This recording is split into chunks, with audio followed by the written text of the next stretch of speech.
All right.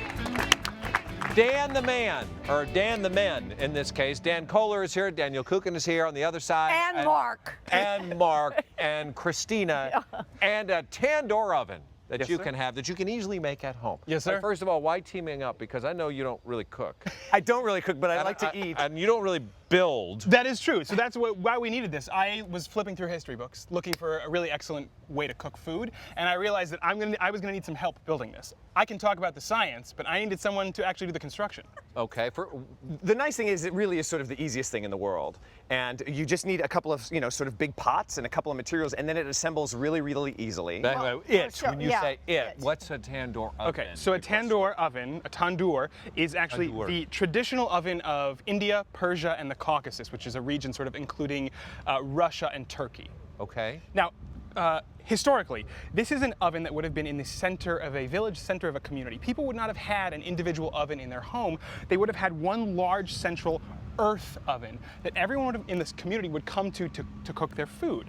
Now, as society progressed and we became more mobile, we started building smaller and smaller ovens that we could take with us. And that's where this tradition really comes in. And it's predicated on a lot of great science of heat transference. So right now we're really looking at convection. This is a convection oven. Wow. Well, So the we heat- cooked, you cooked earlier. I did. And Here's the results of that. Oh, can we Please. look Wow. at this? Wow. And you can do anything. He was doing vegetables and meat, and he was roasting garlic, and we were doing all these magnificent things, In and it fact- cooks really fast.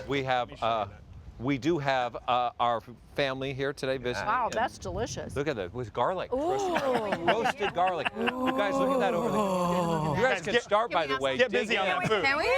Start eating. Is it tacky? Yeah. Just like And so while we're doing it, he's going to throw some more in there. And Are you going to show us? yeah, how let me this show you is how we done? made this. So Yeah. we had some very, simple stuff. We had some pots and we had a stepping stone, and then I just had to. Let me show you what I did this morning. I treated a couple of these this morning. First, I like to draw a line here with a piece of string just so that I don't mess up my line, right? And I need to cut the bottom off of one of my pots. And I did that with just a little Dremel saw and a little bit of water. And I cut the bottom off, and what that is going to form is the top that you're seeing on the Tandoor Oven here. That's going to form the lid. the lid. Right? Great. So I cut the top off of that. And then on my other pots, I'm just going to drill a couple of holes. And what that is going to do is it's going to allow the air to come in from the bottom and to, I guess, convect. Is that right, Dan? Indeed, what we're doing here is creating a system where cold air can come in the bottom, hit the coals, become hot air, becomes less dense, it goes to the top, and we've got a circular motion there. So we put those holes in the bottom, and that really is the hardest part of this whole project, right? Once you've got that done, now it's just a matter of kind of assembling the whole thing. I beat up an old stepping stone because I didn't want to spend money on a bunch of little feet, and I put the big pot on that just to raise it up off the ground. So it has about 1.5 inches underneath it. So that's this guy right here, right? Right. So now I've got a little bit of space under there. I've got And you holes need in that the because you bottom. don't want to just set it on the one stone because it plugs the holes, And right? the air, that's right, the air won't move You through need it. to- And then okay. I'm going to do the same thing here with just, again, a couple of pieces.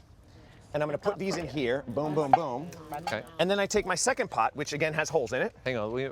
Can you? I don't know if they want to get a shot. Can you see inside the? You okay? You're good. Okay. Yeah. And I'm going to put this guy just right here. Boom. Now these pots go from big to medium to small. That's actually my smaller one. So you can see how the air would come up underneath Exactly. here, and now it's. And then this is my guy with my lid. And we're just going to take this guy and we're going to set him right again. on top. that's And the reason I like the bigger one on top like this is because if you look inside, you see there's a little lip on the inside there. This here. Right, and that's what he's going to rest the skewers on. How cool is that, right? Oh. So when he puts them in there, boom, just like that, and now you can grill. And then my lid goes on top. So what he has done now is he's put coals in the bottom there. Okay. And now here's the real trick. Grab one of those if you don't mind. Okay. This is just lava rock, like landscaping rock. And we're just going to pour this around the sides. There you go. There you go. And this forms an insulation barrier all the way around. And what that does is it keeps the heat inside. So while we were monkeying with this earlier, when you light this thing up, within 45 minutes or so, it's going to get up to 500 degrees. But wait, I got a couple questions. First of all, are these special pots? Because you're talking about heat up to 5 to 800 degrees? No, these are just regular terracotta pots because... Well, one of the things we were worried about was shattering because of the high heat. Yeah. Right? But what we have to think about, when you make terracotta industrially, this clay has been fired at 1800 degrees, okay? It's already experienced the highest heat it's ever going to experience. It will not shatter from heat. All right. And then the lava rock. So what that does is it insulates it, right? Anything that forms lots of little air pockets with a physical barrier in between is good insulation. So lava rock, which was formed, you know, by heat, is great insulation. And what that does is it keeps the heat inside this bullet.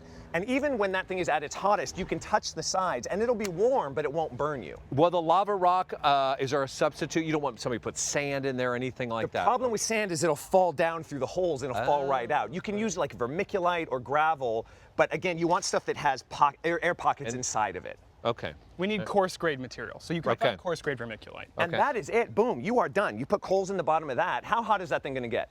Well, really what Daniel said is true. In about 45 minutes, you've got 500 degrees. If you keep it going and stoked for a couple of hours, you'll get an 800-degree current in there. 800 degrees. All right, question.